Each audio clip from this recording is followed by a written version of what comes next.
আমরা ইতিমধ্যে অনেকগুলি পরিকল্পনা নিয়েছি, যেটা কার্যকর করতে আমাদের একটু সময় লাগছে। ওবিসির যে জট সেটা কাটিয়ে উঠতে পেরেছি। Welcome back to another new video in SD bio life with life science. আজকে মেনলি অনগোয়িং প্রসেস যেমন SLST, SSC, group C, group D, West Bengal police, তার সঙ্গে প্রাইমারি ইন্টারভিউ, সেগুলো নিয়ে বলবো। তার সাথে আপকামিং যে কয়েকটা পরীক্ষা হতে চলেছে সেই নিয়ে কিছু গুরুত্বপূর্ণ তথ্য শেয়ার করব। যেমন ইমার্জিং যেটা রয়েছে, গতকাল থেকে আলোচনা হচ্ছে যে এসএলএসটি 2025-এ ওএমআর স্ক্যাম রয়েছে, সেই ওএমআর স্ক্যাম সম্পর্কে বলবো এবং প্রাইমারি ইন্টারভিউ থমকে রয়েছে কেন এবং আপকামিং প্রাইমারি যে রিক্রুটমেন্ট হবে সে নিয়ে শিক্ষামন্ত্রী কি জানালেন সে বিষয়টা বলবো। 2016-র যোগ্য শিক্ষকদের জন্য শিক্ষামন্ত্রী কি বলেছেন এবং পুলিশে 1 লক্ষ নিয়োগ হবে, আবার গতকাল মুখ্যমন্ত্রী সেটা ঘোষণা করেছেন। 47,000 খুবই শীঘ্রই হচ্ছে। এবং এসএলএসটি ফ্রেশারদের সংগঠন গতকাল যারা 10 নম্বরে বঞ্চিত হয়ে ওয়েটিং লিস্টে রয়েছে বা ইন্টারভিউতে কল পায়নি, তাদের প্রেস ক্লাব হয়েছে গতকাল কলকাতা প্রেস ক্লাবে যে প্রেস বিজ্ঞপ্তি দিয়েছে, তারা কি বললেন সেই বিষয়টা বলবো। এসএলএসটি নবম দশম ভেরিফিকেশন কি সেপ্টেম্বর পর্যন্ত গড়িয়ে যাবে, কারণ ইন্টারভিউ কি সেপ্টেম্বর পর্যন্ত গড়িয়ে যাবে, কারণ ভেরিফিকেশনের লাস্ট দেখা যাচ্ছে প্রায় 2রা সেপ্টেম্বর পর্যন্ত ভেরিফিকেশন রয়েছে। তাহলে ইন্টারভিউ কবে শুরু হবে এবং এসএসসি, গ্রুপ সি, গ্রুপ ডির রেজাল্ট কি আগস্ট না সেপ্টেম্বর পর্যন্ত গড়াবে, এই বিষয়গুলো আলোচনা করব। যাদের মনে হয় কাজে লাগবে তারা দেখবে, যাদের মনে হয় কাজে লাগবে না তারা স্কিপ করে যাবে। তো তাই ভিডিওটা শেষ পর্যন্ত দেখো, ভালো লাগলে লাইক করে বন্ধুদের শেয়ার করে দিও এবং চ্যানেলে নতুন হলে চ্যানেলটা সাবস্ক্রাইব করে নিন। প্রথমেই আসি এসএলএসটি ওএমআর স্ক্যাম নিয়ে অনেকেই নানা রকম কথা বলছেন এবং সেই তাদের উদ্দেশ্যে বলবো, এগুলো এইভাবে বলে লাভ হবে না। এগুলোকে মানে উপযুক্ত প্রমাণ জোগাড় করে আমাদের একজন লয়ার বা আইনজ্ঞর সঙ্গে হতে হবে। এটা তো একজনের কাজ নয়, এগুলোকে আমাদের জন্য সংগঠন তৈরি করতে হবে বা সংগঠিত হতে হবে নিজেদের, তারপর সেগুলো আইনজ্ঞের সঙ্গে আলোচনা করে উপযুক্ত প্রমাণ দিয়ে তাকে আমরা কোর্ট কেসে যেতে পারি। তাহলে কিন্তু পুরো ব্যাপারটা বা সুরাহা আমরা যদি সত্যিই পেয়ে থাকি, মানে বঞ্চিত হয়ে থাকে কেউ ওএমআরের জন্য, তাহলে সেই ওএমআর প্রকাশের জন্য তারা কিন্তু দাবি করতেই পারেন। তো এটা এভাবেই ফেসবুকে, হোয়াটসঅ্যাপে বা ইনস্টাগ্রামে করে লাভ কিছু হবে না, কারণ উপযুক্ত সত্যিকারের প্রমাণ দিয়ে তবে গিয়ে ব্যাপারটা দেখতে হবে।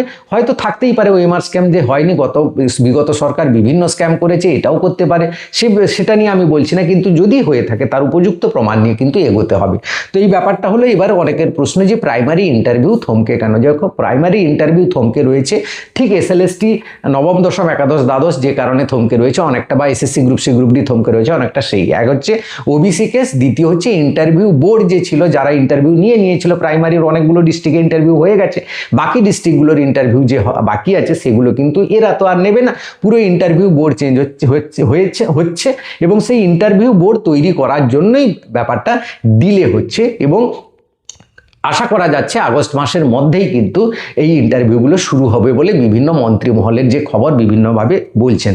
এখন আমাদের শিক্ষামন্ত্রী দীপক বর্মন মহাশয় গত কয়েকদিন আগে বর্ধমান ABSRSM যে সংগঠনের সংবর্ধনা সভা ছিল বা সম্মেলন ছিল সেখানে যোগেছেন। শিলিগুড়িতেও বলেছেন যে প্রাইমারিতে প্রত্যেকটা স্কুলে 3 জন করে মিনিমাম টিচার, তার মানে আগামী বছরে এক বছরের মধ্যে আবার হয়তো 25 থেকে 30-40 হাজার মতো প্রাইমারি শিক্ষক নিয়োগ আসতে পারে যদি এটা তারা মেনটেন করতে চান, কারণ প্রচুর ভ্যাকেন্সি রয়েছে এবং এই 3 জন করে প্রত্যেকটা স্কুলে দিতে গেলে সেরকম কিন্তু হবেই, কারণ বহু স্কুল রয়েছে গ্রাম বাংলার মধ্যে বা একটু ইন্টেরিয়ারের দিকে যেখানে 1-2 জন করে টিচার রয়েছেন, সেখানে কিন্তু শিক্ষক লাগবে। ওবিসি নিয়ে মুখ্যমন্ত্রীর তাৎপর্যপূর্ণ মন্তব্য যে ওবিসি নিয়ে আমরা কিন্তু সমাধান করে ফেলেছি। কিসের সমাধান?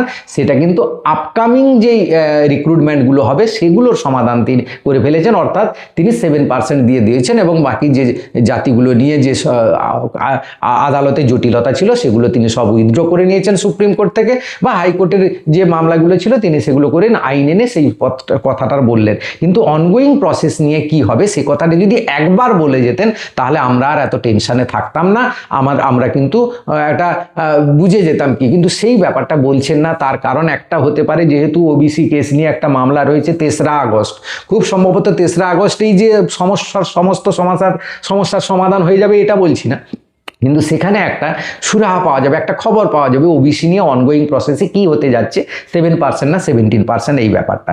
কিন্তু যদি 7% হয় তাহলে কিন্তু সেটা বিরাট জটিলতায় আসবে। যদি 17% হয়, অর্থাৎ পুরনো বিজ্ঞপ্তি মিলে হয়, সেটা কিন্তু কোনো সমস্যা হবে না। কিন্তু শিক্ষামন্ত্রী বারবার বলেছেন যে এসএসসির যে রুল এবং সুপ্রিম কোর্টের যে রায়, এই সমস্ত মেনে কিন্তু অনগোয়িং প্রসেসগুলো চলবে। এইখানে একটা শিক্ষামন্ত্রী গুরুত্বপূর্ণ তাৎপর্যপূর্ণ মন্তব্য করেছে, 2016 যে যোগ্য শিক্ষকরা যারা পাশ করতে পারেননি বা যারা কিছুজন হয়তো সাবজেক্টের ভিত্তিতে পরীক্ষাই দিতে পারেননি, তাদের জন্য সরকার মানবিক দৃষ্টিভঙ্গি নিচ্ছে। সেই মানবিক দৃষ্টিভঙ্গিটা যে কি নেবে সেটা আগে সরকারও বলেছিল, এরাও বলছে, সেইটা কিন্তু ক্লিয়ার হচ্ছে না। কারণ এদের তো গ্রুপ সি গ্রুপ ডিতে জয়েন করালে হবে না, এদের সমগোত্রীয় একটা জায়গায় নিয়ে যেতে হবে। যদি এরা পাশ করতে না পারে তাহলে তো শিক্ষকতায় পারবে না, কারণ একটা এসএসসির একটা রুল রয়েছে, সেই রুল অনুযায়ী তারা চাকরি করতে পারবে না। কিন্তু হয়তো অন্য কোথাও ঢুকিয়ে দেওয়ার একটা ব্যবস্থা করতে পারেন, কিন্তু সেটা সমগোত্রীয় না হলে কিন্তু আবার একটা সমস্যা হবে। তো SLST 3 নিয়ে শিক্ষামন্ত্রীর বক্তব্য, তিনি বলেছেন যে দুর্গাপূজার, খুব জোর দিয়ে বলেছেন, দুর্গাপূজার মতো প্রতি বছর হবে। আমি বহুদিন আগে এই কথাটাও বলেছিলাম, একাধিকবার বলেছি আমি, যারা আমাকে ফলো করে তারা জানো যে দুর্গাপূজার কথা কেন আসে, আগের যে সরকার বলেছিল, শিক্ষামন্ত্রী যে বলেছিল সেই কথা ধরেই তিনি কিন্তু বলেছেন, অর্থাৎ SLST প্রতি বছর হবে। হ্যাঁ, SLST প্রতি বছর হবে, হওয়া উচিত এবং হতে বাধ্য। তার কারণ প্রতি বছর 5 নয়, এটা 6 থেকে 8 হাজার জন শিক্ষক আপার প্রাইমারি, নবম দশম, একাদশ দ্বাদশ মিলে, মানে এইগুলো নিয়েই কিন্তু একটা ভ্যাকেন্সি তৈরি হয়, কারণ এরা রিটায়ার করেন। এবং এই হিসেবটাও আমি আজ থেকে 2-3 মাস আগে দিয়েছি, যারা আমাকে দেখেছিলে তারা হয়তো জানো। জাস্ট সেই কথাটাই কিন্তু বললেন, কারণ এটা কোনো মন গড়া কথা নয়, এটা হিসেব বলছি। তো আমরা দেখেছি এটা হওয়ার কথা, কিন্তু হচ্ছে না, বিগত সরকার করেনি। তো এই সরকার করবে, তারা মানে খুব জোর গলায় বলছেন। এবার সেটা করবেন কি না করবেন সেটা তো ভবিষ্যৎ কথা বলবে। তবে শুভেন্দু অধিকারী মহাশয়, মাননীয় মুখ্যমন্ত্রী, তিনি বলেছেন আমাদের বয়স মাত্র এই 10 সপ্তাহ হলো, এখনই এত কিছু ডিমান্ড করলে সমস্ত ডিমান্ড ফুলফিল করা যায় না, এটা সত্যি কথা। একে আরো সময় দিতে হবে। আমার মতে আমি তো আরো 6 মাস ওকে সময় দেবো, তারপর আমি যা বলা উচিত বলে মনে করব। তবে আমাদের দেখতে হবে, যেহেতু একটা আদালতগতভাবে বিভিন্ন জটিলতা রয়েছে অনগোয়িং প্রসেসগুলো, সেগুলোকে না মুভ করিয়ে নতুন রিক্রুটমেন্টে যেতে চাইবে না বা হওয়া যাবে না, যার ফলে আপার প্রাইমারির যে রিক্রুটমেন্ট সেটাও আটকে রয়েছে, যেটা নতুন হবে, বা SLST 3 সেটাও ডিলে হচ্ছে।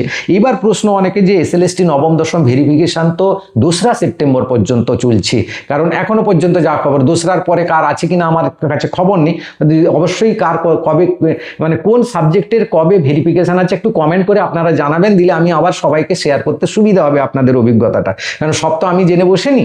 তো যাই হোক, সেকেন্ড SLSTর যে ভেরিফিকেশন সেটা 2রা সেপ্টেম্বর পর্যন্ত চলছে। তাহলে কি তারপরেই ইন্টারভিউ শুরু হবে? যদি ওবিসি কেসটা আগস্ট মাসেই ক্লিয়ার হয়ে যায়, তাহলে আগস্ট মাসের 2য় বা 3য় সপ্তাহে নাগাদ ইন্টারভিউ শুরু হবে, অর্থাৎ ভেরিফিকেশন এবং ইন্টারভিউ সাইমেলটেনিয়াসলি চলবে। কারণ যারা ভেরিফিকেশন নেয় তারা ইন্টারভিউ নেয় না, ইন্টারভিউ বোর্ডে থাকে প্রফেসররা, তাদের জন্য চিঠি হয়ে গেছে, তাদের শুধু ডেটটা ফিক্সড করার বাকি রয়েছে, শুধু এই জটিলতাগুলো কাটালে হয়তো হবে। এবার এই জটিলতা কাটাতে সেটা আদালতের উপরও নির্ভর করছে কতটা যাবে, বা যারা আইনি প্রসেসভাবে লড়ছে, যারা পিটিশন দিয়েছে, রিট পিটিশন করেছে, তাদের উপর ডিপেন্ড করছে কত দূর দেরি হবে। তাই সব বিষয়টা কিন্তু আদালত নির্ভর হয়ে যাচ্ছে, বিভিন্ন জটিলতার মধ্যে, প্যাচের মধ্যে রয়েছে, এবং এই যে জায়গাটা ক্লিয়ার না হলে কিন্তু ইন্টারভিউ হবে না। যদি হয় তাহলে আগস্ট মাসের 3য় সপ্তাহ নাগাদ SLSTর ইন্টারভিউ শুরু হতে পারে। এবার SSC group C group D নিয়ে অনেকের প্রশ্ন, রেজাল্ট কি তাহলে আগস্টে সত্যিই বেরোবে? হ্যাঁ, রেজাল্ট আগস্টে বেরোতে পারে, বা এই ওবিসির জটটা যদি আরও একটু পেঁচিয়ে যায় তাহলে কিন্তু রেজাল্টটাও সেপ্টেম্বর গড়াতে পারে। এক্সাক্ট কবে বেরোবে সেটা কিন্তু ধারণা দেওয়া মুশকিল রয়েছে। সত্যি কথা, আন্দাজে যা তা বলে তো লাভ নেই, কিন্তু আমাকে পরিস্থিতি যা বলছে আমি সেই ব্যাপারটাই বলবো। যেহেতু এই কেসগুলো রয়েছে, অন্তত আগস্ট মাসের 3-4 তারিখ না হলে আমরা এই ব্যাপারটা ক্লিয়ার হবে না কবে নাগাদ WBSSC রেজাল্ট বেরোবে। তবে সরকারও তো বলতে পারবে না কবে রেজাল্ট বেরোবে, কারণ সমস্ত প্রক্রিয়াগুলো পিছিয়ে রয়েছে বিভিন্ন জটিলতা। তাই এই ব্যাপারগুলো মাথায় রেখে আমাদের কিন্তু এগোতে হবে। আমি আজকে পশ্চিমবঙ্গের শিক্ষামন্ত্রী হিসেবে এখানে বলে যাচ্ছি, প্রতি বছর নিয়ম করে যেমন পুজো হয়, একইভাবে প্রতি বছর নিয়ম করে নিয়োগ হবে।